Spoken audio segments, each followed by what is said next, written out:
샬롬, 말씀 읽어주는 김기웅 목사입니다. 이렇게 토요일날 만나게 되었습니다. 오늘 우리에게 주시는 이 말씀을 붙잡고요, 하나님의 그 은혜 가운데 거하시는 복된 하루가 되셨으면 좋겠습니다. 오늘 우리에게 주시는 하나님의 말씀은요, 하박국 2장 12절부터 20절까지의 말씀입니다. 너는 내 자신을 뭐라 생각하느냐? 살인으로 성읍을 세우고 범죄로 도성을 세우는 너, 만군의 하나님이 그런 일은 결국 잿더미가 되게 한다는 사실을 모르느냐? 내가 그 일에 힘을 쏟을수록 점점 더 하찮은 존재가 되게 한다는 사실을 모르느냐?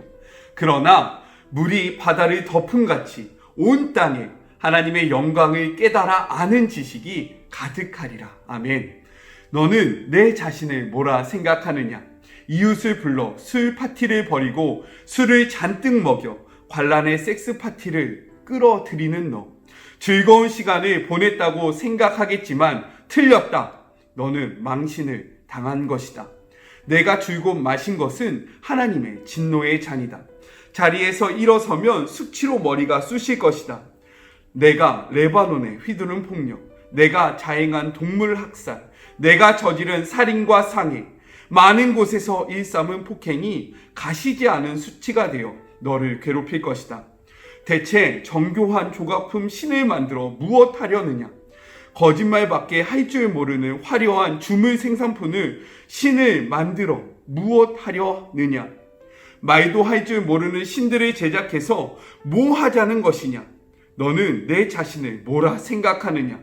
너는 나무 막대기에다 대고 깨어나라 외치고 말 못하는 돌멩이를 향해 일어나라 외친다.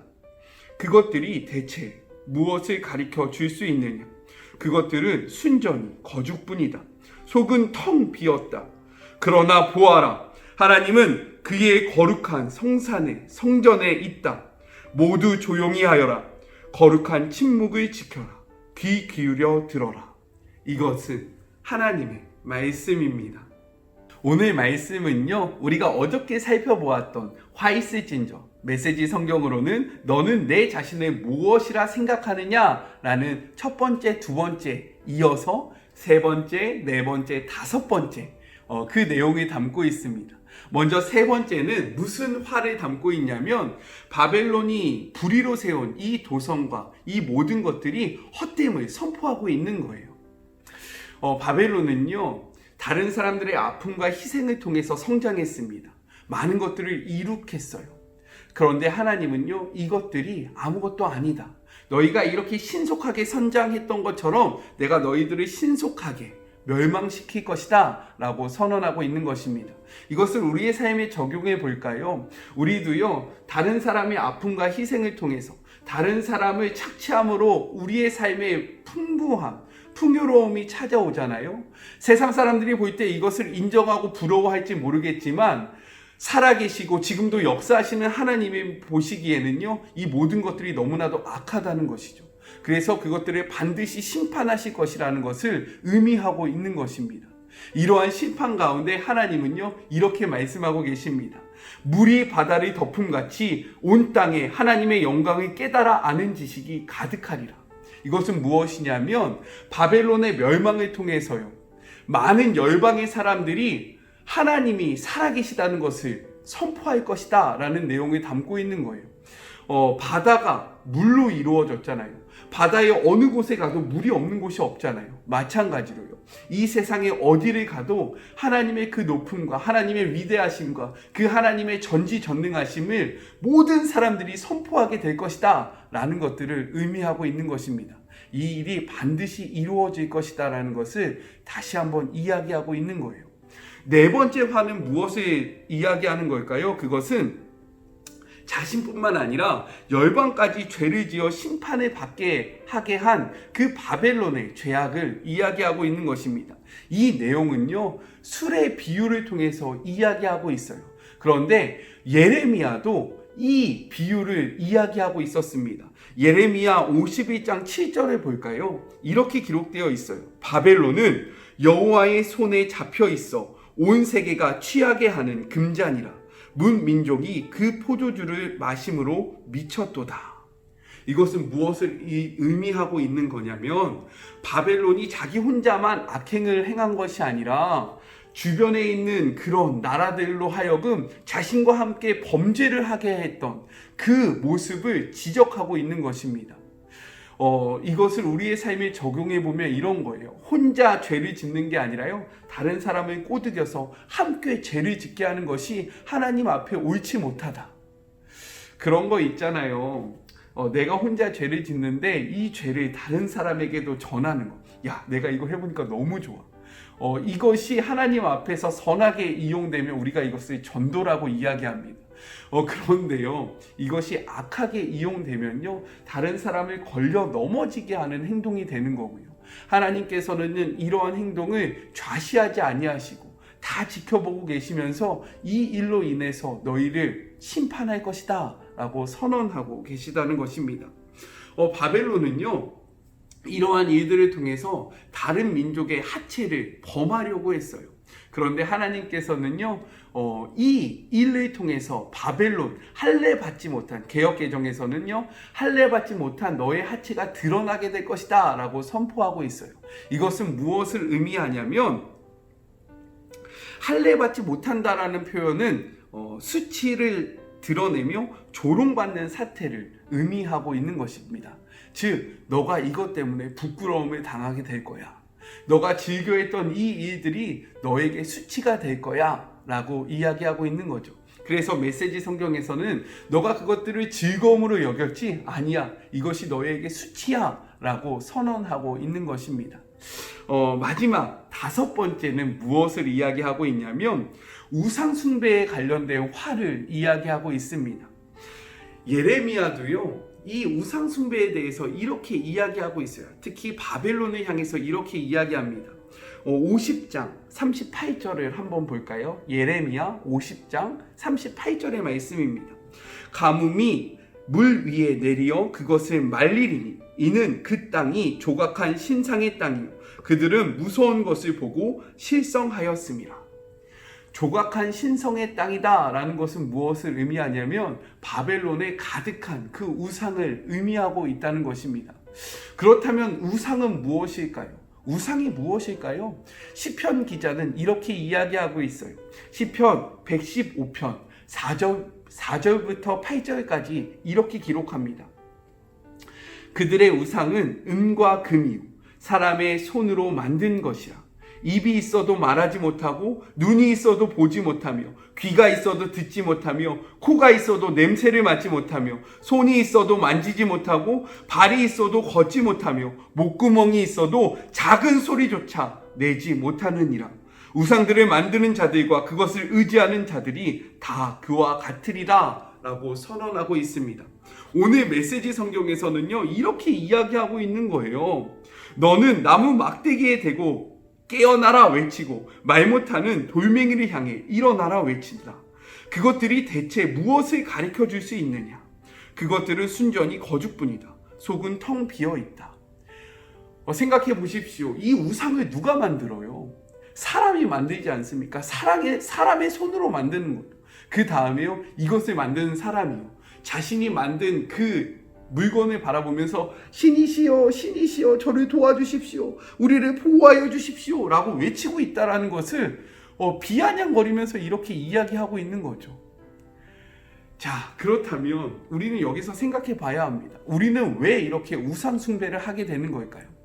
왜 바벨론은요 이렇게 우상 숭배를 했을까요? 성경이 이야기하지 않습니까? 눈, 코, 입, 귀, 손, 발 있어도 아무것도 하지 못한다.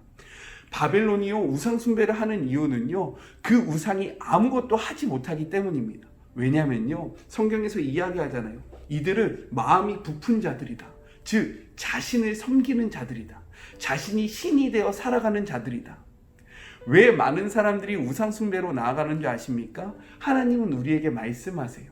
그런데 우상은 아무 말도 하지 못하는 거죠. 그러니까요, 우리가 하나님을 믿으면 우리 안에 자꾸 갈등이 생깁니다.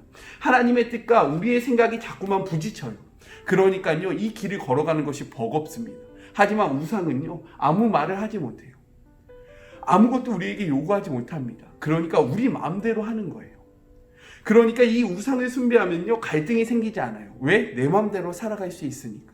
그러니까 많은 사람들이 하나님보다는 우상을 더 원하는 것입니다. 이것은 무엇을 의미하냐? 본질적으로 자신 스스로가 우상이 되어 내 마음대로 살아가고자, 내 마음대로 살고자 하는 우리들의 마음이 투영되어 있는 것입니다.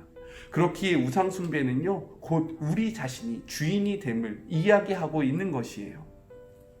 이러한 세 번째, 네 번째, 다섯 번째 화를 이야기하고요, 마지막 20절에 이렇게 선포합니다. 그러나 보아라, 하나님은 그의 거룩한 성전에 있다. 모두 조용히 하여라. 거룩한 침묵을 지키어라. 귀 기울여라. 하나님은요, 그의 거룩한 성전에 있대요. 이것은 예루살렘 성전만을 이야기하는 것이 아닙니다. 하나님은요, 그 작은 곳에 갇혀 계신 분이 아니에요. 하나님의 성전은요, 하늘입니다. 즉 하나님은 하늘에서 이 모든 열방을 바라보시면서 통치하고 있는 완벽한 통치자다라는 것들을 선포하고 계신 거예요. 믿으십니까? 그리고요, 너희는 모두 조용히 하라고 이야기하잖아요. 이 조용히 하라는 것은 하나님 앞에서 아무 말 하지 말라라는 의미가 아니라요, 하나님께서 그 말씀하신 삶을 온전히 순전함으로 쫓아가라. 말대꾸할 생각하지 말고, 대항할 생각하지 말고, 저항할 생각하지 말고, 이 땅의 통치자 되신 하나님 앞에 온전한 순전함으로 나아가라. 이것이 너희가 행해야 하는 모습이다 라고 이야기하고 있는 것입니다. 오늘 말씀을 통해서요, 우리의 삶 속에 우리가 어저께 살펴보았던 첫 번째, 두 번째, 그리고 우리가 오늘 살펴본 세 번째, 네 번째, 다섯 번째, 이러한 악행의 모습이 없는지를 되돌아보시면서 스스로 하나님과의 그 관계성을 깊이 묵상해 보시는 그런 복된 하루가 되셨으면 좋겠습니다. 우리 같이 기도할까요? 하나님 감사합니다. 하박국의 말씀을 통해서요, 우리에게 또 용기와 힘을 주시고요, 그리고 우리의 모습을 되돌아볼 수 있는 복된 시간을 허락해 주심에 감사합니다. 이 말씀을 통해서 우리의 삶의 모습을 돌아보게 하여 주시고, 우리의 삶 속에서 우리가 다른 사람들을 착취하고 있지는 않았는지, 다른 사람들로 하여금 죄악에 빠지게 하지는 않았는지, 그리고 내 안에 우상 숭배를 섬기는 모습은 없었는지를 되돌아보는 그런 복된 하루가 되게 하여 주시옵소서. 하나님을 더욱더 섬기는 자들이 되기를 소망합니다. 주님을 더욱더 사랑하기를 소원하며 하나님과 동행하기를 소원하고, 하나님 앞에서 잠잠히 하나님의 하나님 되심을 인정하며 하나님의 말씀에 순종하는 복된 하루가 되게 하여 주시옵소서. 함께 하실 하나님을 의지하며 예수님의 이름으로 기도드립니다. 아멘. 하나님의 말씀을 가까이 하시면서 하나님의 말씀대로 살아가시는 하루가 되셨으면 좋겠고, 특별히 사실 오늘 제 생일이거든요. 그래서 여러분들이요, 저에게 꼭 해주셨으면 좋겠는 것이 있는데, 무엇이냐면 제가 이 시대를 살아가면서 하나님의 마음에 합한 자가 될 수 있도록 기도해 주시는 그런 하루가 되셨으면 좋겠습니다. 아셨죠? 저 생일인데 그 정도는 해 주실 수 있으시죠?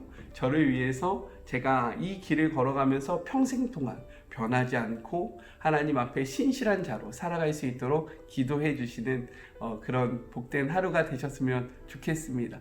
그렇게 해주실 거라 믿으면서 내일은요, 제가 아침에 영상을 올리지 않고요, 우리 청년부 예배 때 그 하박국 마지막 부분을 가지고 설교할 거거든요. 그래서 그 설교한 내용을 오후에 이렇게 업로드 하도록 하겠습니다. 하나님과 동행하시는 그런 복된 하루 보내시면서 사랑하고 주님의 이름으로 축복합니다. 우리 내일 또 만나요. 안녕.